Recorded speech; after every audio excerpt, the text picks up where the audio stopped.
मैं कथाओं में कहा करता हूं कि ठाकुर जी के श्री अंग से कुछ भी प्रकट होता है वो हमारे उद्धार के लिए होता है। भगवान के चरणों का चरणामृत गंगा बन के बहने लगा, जिसमें स्नान करके हम अपने पापों से मुक्त होते हैं। और केवल स्नान करके नहीं, गंगा मैया तो जो व्यक्ति जीवन भर गंगा जी के तट पर नहीं गया और प्राण त्यागने के बाद उसका शरीर शांत हो गया, उसके बाद परिवार के किसी व्यक्ति ने यदि उसका श्राद्ध या उसका कोई गंगा जी में तर्पण आदि कर दिया तो भी वो मुक्त हो जाता है। ठाकुर जी के चरणों का स्पर्श करके जल गंगा बन के बहता है और मानव को तारने के लिए, उद्धार करने के लिए एक पावन नदी का रूप धारण कर लेता है। लेकिन कई बार वह गंगा का पावन स्नान भी हमारे मन को शांत नहीं कर पाता। तन पवित्र निश्चित होता है, गंगा जल का पान करने से आपके चित्त में कभी कभी शांति आ जाती है, पर आपके विचारों में शुद्धि नहीं होती। और माफ कीजिएगा, भगवत प्राप्ति के लिए आपका तन पवित्र हो यह आवश्यक नहीं, आप बहुत सुंदर हो ये आवश्यक नहीं, आप ऊंचे कुल खानदान में हो ये आवश्यक नहीं, आपके पास बहुत गुण बहुत कलाएं हो ये आवश्यक नहीं, आपकी विचारधारा शुद्ध होनी चाहिए। हम लिख करके अपने प्रमाण पर उसको ये पत्र लिख करके दे सकते हैं, जिस व्यक्ति के विचारों में दूषितता नहीं है उसको भगवत प्राप्ति निश्चित हो जाएगी। जो विचारों से पवित्र है। अच्छा, विचारों की पवित्रता कैसे पता चलती है? कैसी भी स्थिति आए उसका निर्णय हमेशा सकारात्मक होगा, वो नकारात्मक विचार कर ही नहीं सकता। मैं बहुत जोर देता हूं इस बात पर।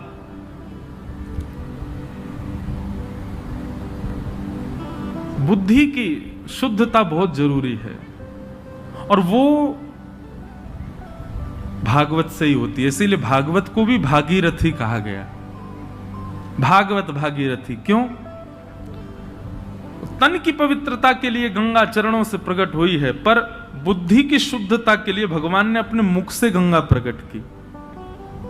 श्रीमद् भागवत के दसम स्कंद में नवयोगेश्वर संवाद है। वहां नवयोग, आप लोगों को भी अवकाश मिले, एक कथा हम आपको अपनी बताते हैं, वो जरूर सुनिएगा।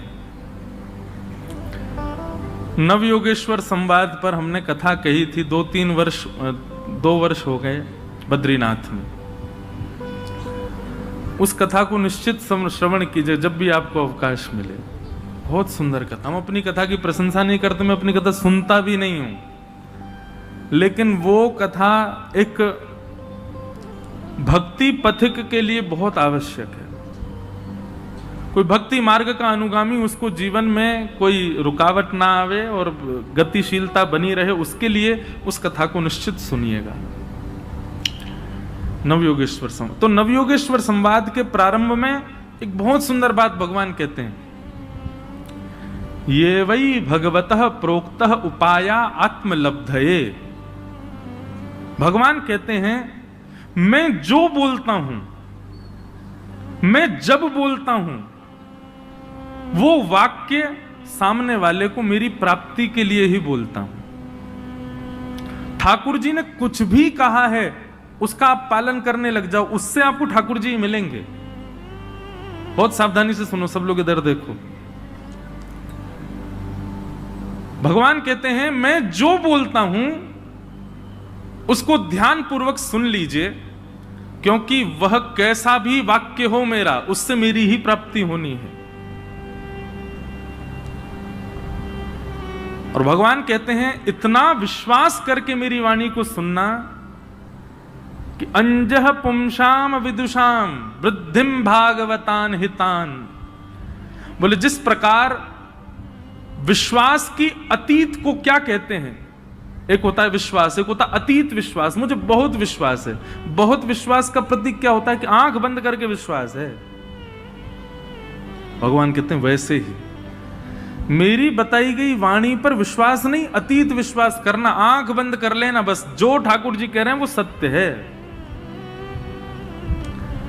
भरे महाभारत के युद्ध में भगवान अर्जुन को कहते हैं, अर्जुन क्या करोगे? बोले करिष्ये वचनम तव, जो आप कहोगे वो करूंगा।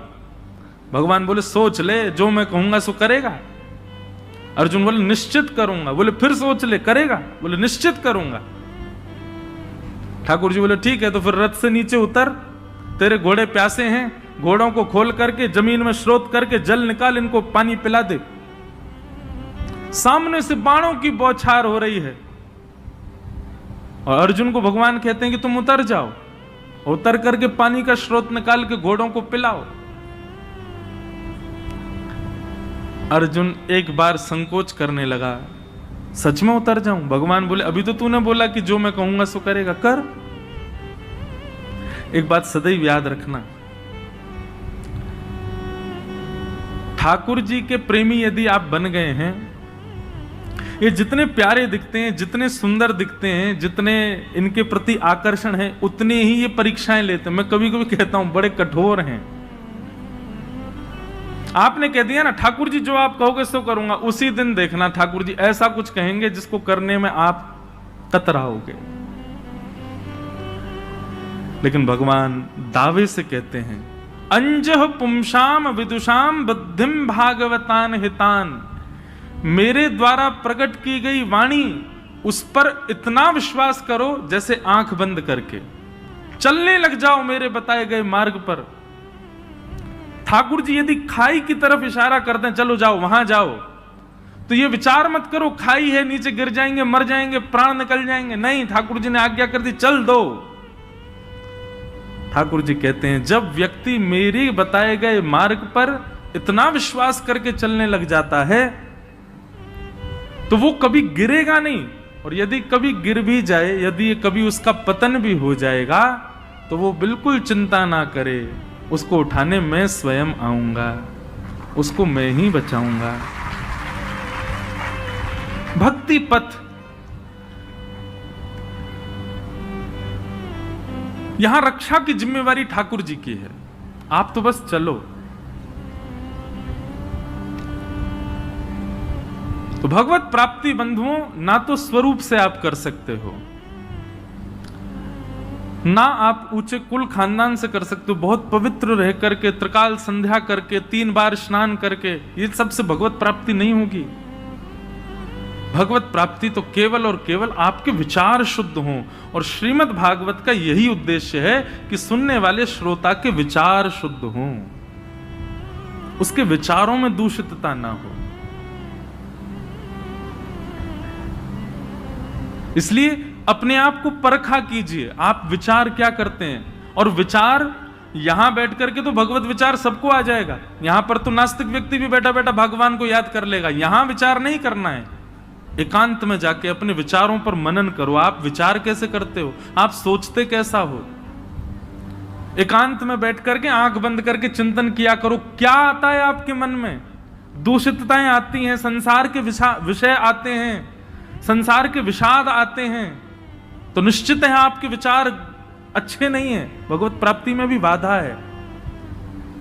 जिस दिन लगे कि हां नेत्र बंद करके बैठे 7:30 बजे और नेत्र खुले तो 9:30 बज गए थे और एक भी विचार दूषित नहीं था चित्त में, बस प्रसन्न हो जाइएगा, मुस्कुरा जाइएगा, एक गिलास पानी पी करके और अपने आप को थोड़ा गौरवान्वित अनुभव कीजिएगा कि अब ठाकुर जी मिलने का मन बना रहे हैं, क्योंकि अब विचार शुद्ध हो रहे हैं। और वो होंगे कैसे? सत्संग से। जाढ्यम धियो हरति सिंचति वाचि सत्यम, मानोन्नति दिशतु पापम पाकरोति, लक्ष्मी तनोति वितनो च दिक्षु कीर्ति, सत्संगति कथय किम न करोति पुंसा। सत्संग क्या करता है, कथा क्या करती है? सबसे पहला काम, जाढ्यम धियो हरति सिंचति वाच सत्यम। बहुत सावधानी से सुनिएगा सब लोग। जाढ्यम धियो हरति सिंचति वाच सत्यम। सत्संग का सबसे पहला कार्य है वो आपकी जड़ बुद्धि का हरण करेगा। जड़ बुद्धि बहुत प्रकार की होती है। जड़ बुद्धि का रूप क्या होता है? बहुत क्रोध आ जाना, अपने मान यश की बहुत कामनाएं रखना, यह जड़ बुद्धि का लक्षण है। किसी पर संशय, किसी पर दुराग्रह करना, किसी के भी प्रति नकारात्मक सोच रखना, ये सब संशयात्मक बुद्धि के लक्षण हैं, जड़ बुद्धि के लक्षण हैं। सत्संग सबसे पहले आपकी जड़ बुद्धि का हरण करता है। जड़ बुद्धि का हरण होने के बाद क्या होगा? जो अत्यंत दोषयुक्त व्यक्ति है उसमें भी आपको गुण दिखाई देने लग जाए, समझो अब आपकी जड़ बुद्धि का हरण हो गया। अत्यंत उपेक्षित व्यक्ति भी आपको शुद्ध लगने लग जाए तो समझो आपकी जड़ बुद्धि का हरण हो गया। ऐसा व्यक्ति जिसको कोई स्वीकार नहीं करता, आप उसमें भी गुण देखने लग जाते हो तो समझो आपकी जड़ बुद्धि का हरण हो गया। सबसे पहला काम सत्संग क्या करता है? जाढ्यम धियो हरति, आपकी जड़ बुद्धि का हरण करेगी। सत्संग दूसरा काम क्या करता है? सिंचति वाच सत्यम, आपकी जिह्वा में सत्यता आ जाएगी, अधिकतर सत्य बोलने की इच्छा प्रकट हो, अधिकतर सत्य बोलने का भाव प्रकट हो।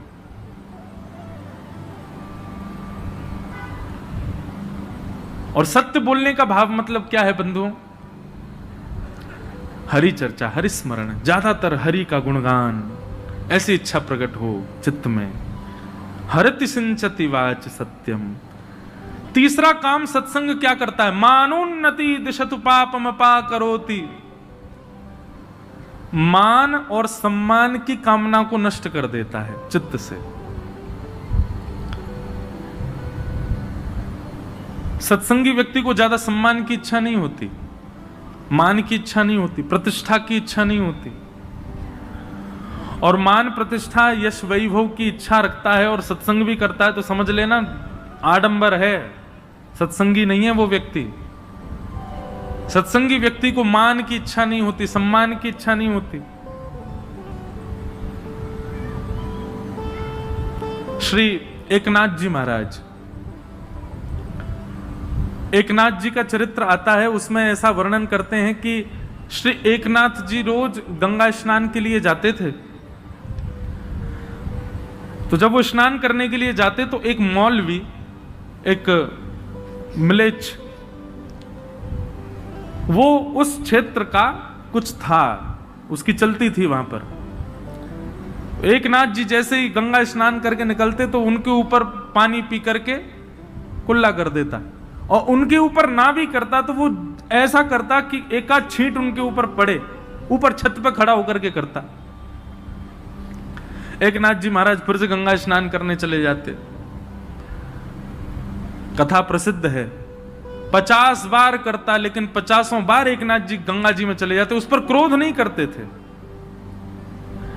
एक दिन वो अपने किसी काम से कहीं चला गया, मिलेच्छ मौलवी। एकनाथ जी महाराज आए, एकनाथ जी ने आकर के गंगा स्नान किया। गंगा स्नान के बाद उसकी छत की ओर देखने लगे, और छत की ओर देख के वहीं खड़े खड़े प्रतीक्षा करने लगे कि आज इसने कुल्ला नहीं किया मेरे ऊपर।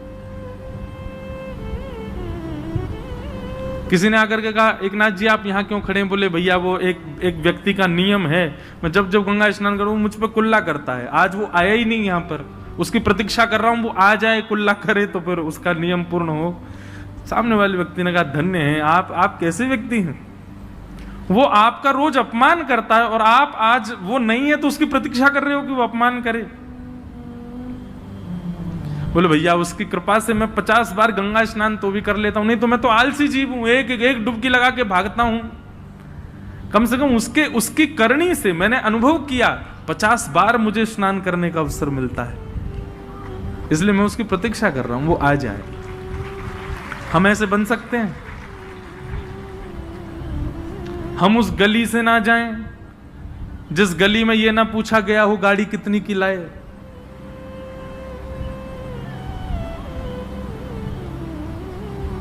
हम उस मोहल्ले में नहीं जाते, हम उस कार्यक्रम में नहीं जाते जहां हमारा बैरी आया हो। अच्छा, उसकी बेटी का ब्याह, निश्चित है उसकी बेटी, वो तो उसका भी मित्र है मेरे बैरी का, तो वो भी आया होगा, मैं तो नहीं जा रहा, वो आए तो मैं क्यों जाऊं। कभी कभी मन में विचार आता है,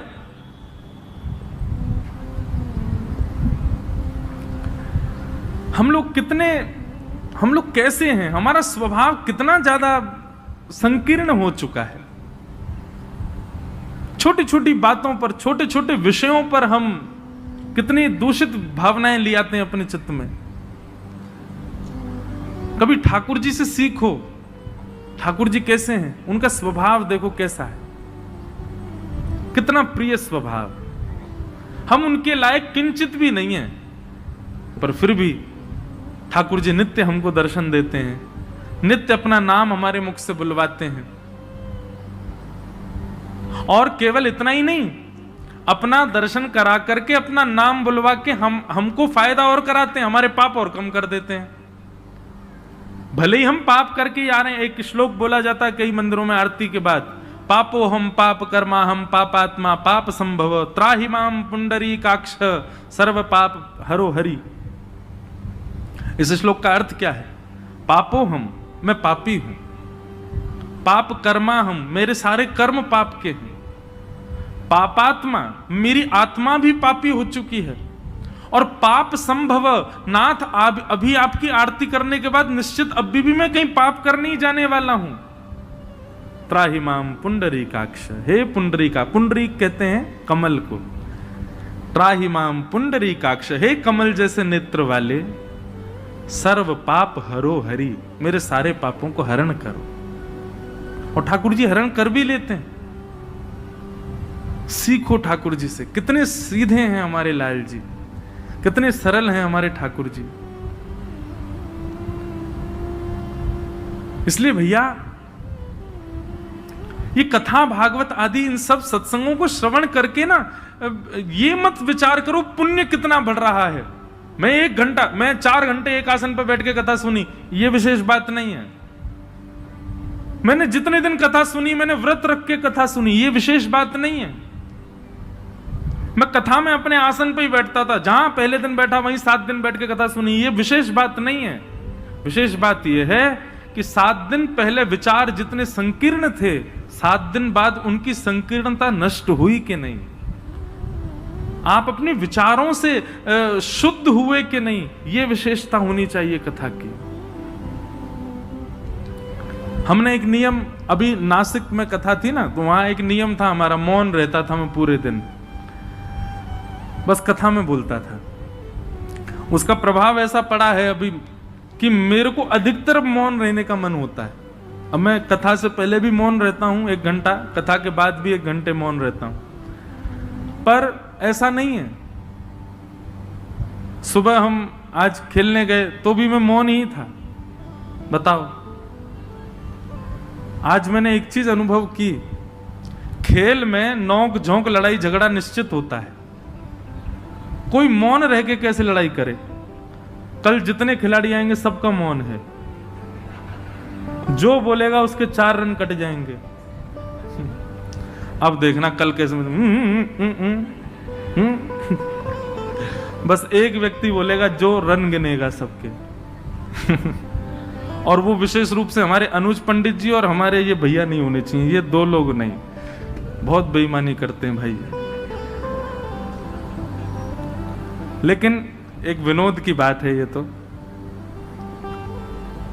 व्यक्ति की आयु 2 चीजों से कम होती है, बहुत खाने से और बहुत बोलने से। इन 2 कारणों से व्यक्ति की आयु क्षीण होती है। इन दोनों पर लगाम लगानी है, तभी आप वैष्णव कहलाए जाओगे। भोजन पर भी लगाम लगाओ और अपनी वाणी पर भी लगाम लगाओ। ये 2 प्रकार के लगाम आपको लगाने हैं। इस कथा की दक्षिणा हमको यही दो कि इन 2 चीजों पर आप थोड़ा कंट्रोल करो।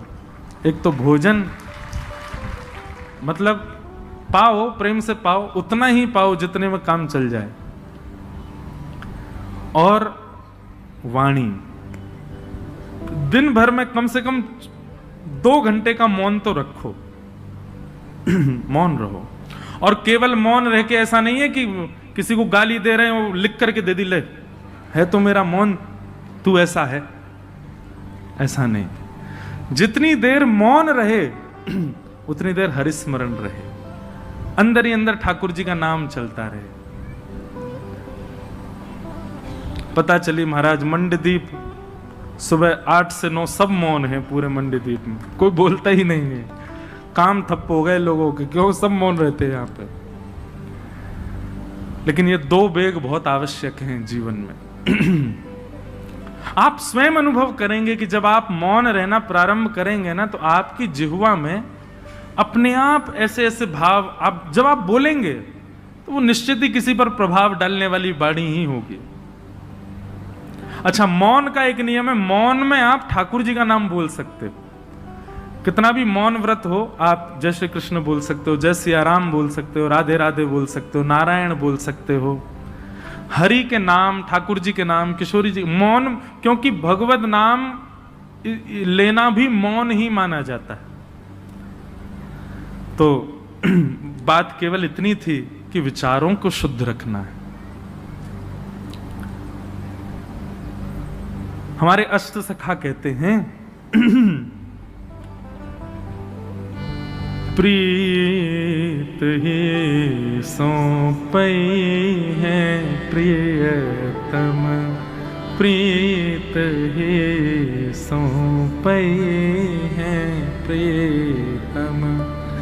यद्यपि रूप गुण शील सुधरता, इन बातन नार झई है प्रीतम, इन बातन नार झई है प्रीतम, प्रीत ही सौंपई है प्रीतम।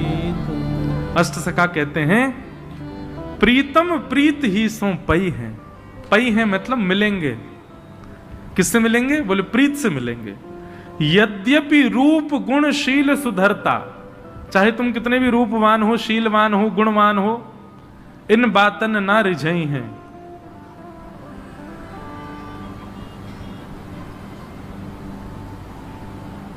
कितनी भी श्रेष्ठताएं हों, वो विशेष बात नहीं, प्रीति कितनी है आपकी। और सुनिए, सत्संग जड़ बुद्धि का हरण करता है, बुद्धि में सकारात्मक विचार आ जाते हैं, और जैसे ही सकारात्मक विचार आते हैं आप अपने आप प्रेमी हो जाते हो, और जैसे ही आप प्रेमी हुए ठाकुर जी आपको स्वीकार कर लेते हैं।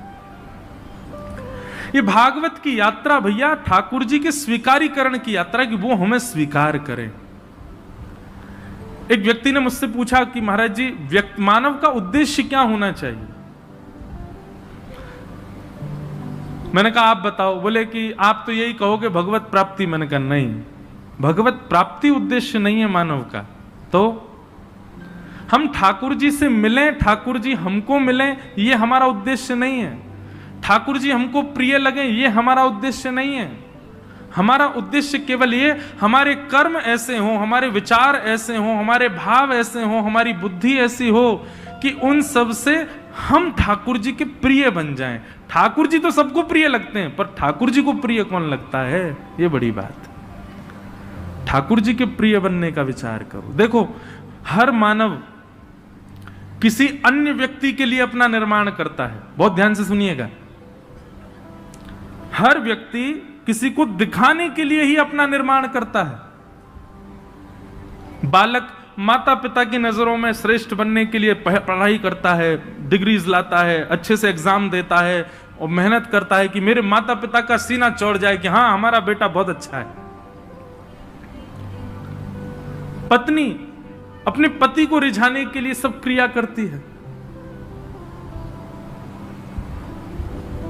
संसार में हर व्यक्ति किसी एक व्यक्ति को केंद्र में लेकर के ही अपना निर्माण करता है।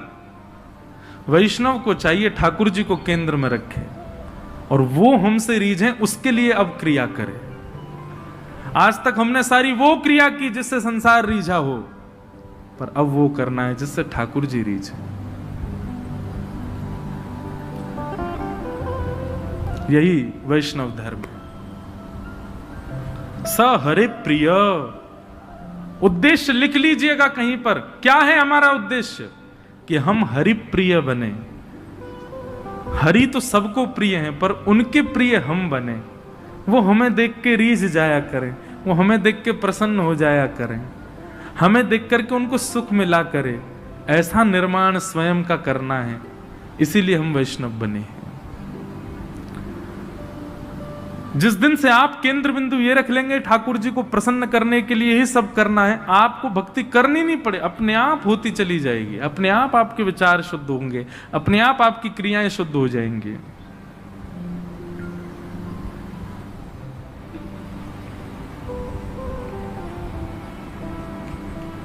कल हमने एक बात कही थी कि हम एक श्लोक सुनाएंगे कि जगन्नाथ भगवान का दर्शन करने से सारे ग्रह जितने भी खराब हों, आज ही अपनी कुंडली दिखवाइए और उसमें पूछिए ज्योतिषी जी से कौन सा ग्रह हमारा खराब है, और उस ग्रह का हम आपको यहां पर एक निदान बता रहे हैं। उस अंग का जगन्नाथ जी का दर्शन करना नित्य। जरूरी नहीं जगन्नाथपुरी जाके ही करो, जगन्नाथ जी का चित्र सबके पास होगा, नहीं है तो गूगल से निकाल लो, कहीं से भी लाओ। उस अंग का दर्शन नित्य करना प्रारंभ, आपका वो ग्रह अपने आप ठीक हो जाएगा। और एक बात सुनो, अकेले एक ग्रह को क्यों ठीक करो, सर्वांगीण अंग का दर्शन करो, सारे ग्रह अपने आप सम हो जाएंगे हमारे श्री जगन्नाथ जी का दर्शन करके। तो वर्णन करते हैं, बहुत ध्यान से सुनिए कि भास्करो दक्षिण नेत्रम वाम नेत्र विदुपनम मंगल नासिका क्षेत्रम वधूअधर एव च बृहस्पति तिलकं च स्वर्णरत्नमण्डितं शुक्र चतुशरः प्रोक्त शनि सर्वज्ञ विस्तरम् साहु किरीट रूपं च मकराकृतिरेव च केतुश्च भुजगांकारं कुंडली नागरूपकः एवं नव समाहार ग्रह साक्षात जगन्नाथम। श्री जगन्नाथ जी के रूप में सारे ग्रह। अब ध्यान से सुनना। सूर्य, ये सूर्य जो है ये जगन्नाथ भगवान का वाम नेत्र, ये सूर्य है। चंद्र जो है, सूर्य जो है ये दाहिना नेत्र है, और चंद्रमा जो है ये वाम नेत्र है। तो जब आप दाहिना नेत्र दर्शन करते हैं श्री जगन्नाथ जी का, आपका सूर्य ग्रह सम हो जाता है, और वाम नेत्र का दर्शन करते हैं तो चंद्र ग्रह सम हो जाता है। फिर मंगल ग्रह कौन सा है? बोले नासिका। श्री जगन्नाथ जी की जो नासिका है वो मंगल ग्रह का द्योतक है। बुध, भगवान का जो मुंह है, मतलब मुखमंडल, वो बुध का स्वरूप है श्री जगन्नाथ जी का। बृहस्पति यानी कि गुरु, वो महाप्रभु श्री जगन्नाथ जी का जो स्वर्ण तिलक है जिसमें हीरा मंडित होता है, वो भगवान का यहां स्वर्ण तिलक धारण करते हैं, उसमें बृहस्पति का निवास है, उससे बृहस्पति ग्रह शुद्ध हो जाता है। शुक्र,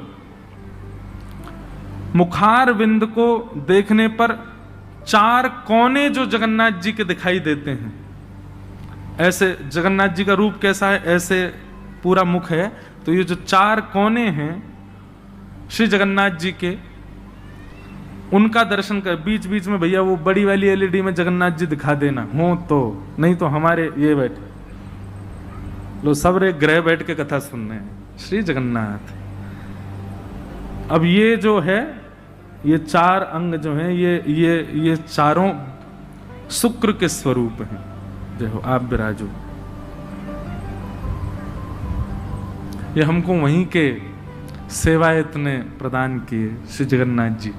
बोले इसके भाव से नित्य श्री जगन्नाथ जी आपकी कथा में रहेंगे, तो बहुत सुख मिलता है। श्री जगन्नाथ महाप्रभु कथा श्रवण करते हैं तो शुक्र यानी कि मुखमंडल के जो चारों कोने हैं उनका दर्शन करने से शुक्र ग्रह शुद्ध होता है।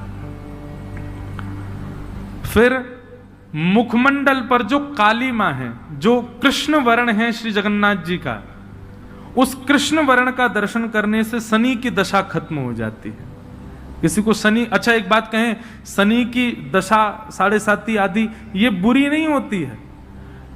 शनि की 7.5 किसी की चल रही हो और उसका कर्म बुरा हो तो शनि बुरे होते हैं। यदि शनि की 7.5 आ जाए और व्यक्ति का कर्म शुद्ध हो तो शनि 7.5 बहुत ऊंचाई पे भी पहुंचा देती है। तो शनि किसी के यदि थोड़े गड़बड़ा रहे हों तो श्री जगन्नाथ जी के मुखमंडल पर कृष्ण वर्ण यानी कि काली, जो काला स्वरूप है जगन्नाथ जी का, उसका दर्शन करो। राहु, मुखार बिंद पर स्वर्ण आकार की जो रेखाएं हैं वो राहु का दर्शन, राहु को सम करती हैं। और केतु, मुखार बिंद के नीचे का स्वरूप भाग जो है वो यहां पर केतु को शुद्ध करता है। इस प्रकार श्री जगन्नाथ जी का जो सर्वांगीण विग्रह है उसका नित्य दर्शन करने से आपके सारे जितने भी ग्रह हैं वो सब सम हो जाते हैं, अनुकूल हो जाते हैं। अच्छा, अनुकूल का मतलब ये नहीं है कि आपको करोड़ों का प्रॉफिट रोज होगा। अनुकूल का मतलब ये है कि भक्ति में मन लगेगा, कथा सुनने में मन लगेगा, वृंदावन जाने का मन करेगा, संतों की सेवा का मन करेगा, ब्राह्मण सेवा का मन करेगा, ठाकुर जी की सेवा का मन करेगा, सबसे अच्छा बोलने का मन करेगा, सबका भला करने का मन करेगा। इसको समझिए शुभ। ये शुभ का मतलब ये नहीं होता घर बन गए, प्रॉपर्टी मिल गई, बहुत सारा धन आ गया, ये शुभ नहीं होता है। ये संसार के कर्मों से मिलने वाली, संसार में फंसने वाली रीति है। ये लोग बताओ कितने आज लोग उसको शुभ मानते हैं जो बहुत संपत्तिवान हो। संपत्तिवान शुभ नहीं होता है, भक्तिवान व्यक्ति शुभ होता है। श्री जगन्नाथ जी का नित्य दर्शन करने से आपके समस्त ग्रह आपको वैष्णव बनाएंगे, इसलिए जगन्नाथ जी का नित्य दर्शन करना है। तो ऐसे महाप्रभु जी को हमने कल कहा था, इसलिए हमने आज उस भाव को रखा। उनको हम बारंबार प्रणाम करते हैं। बोलो जगन्नाथ महाप्रभु की जय। नित्य जगन्नाथ जी का दर्शन किया करो। अपने घर में ठाकुर जी के श्री मंदिर में श्री जगन्नाथ जी का स्वरूप निश्चित विराजमान रखो।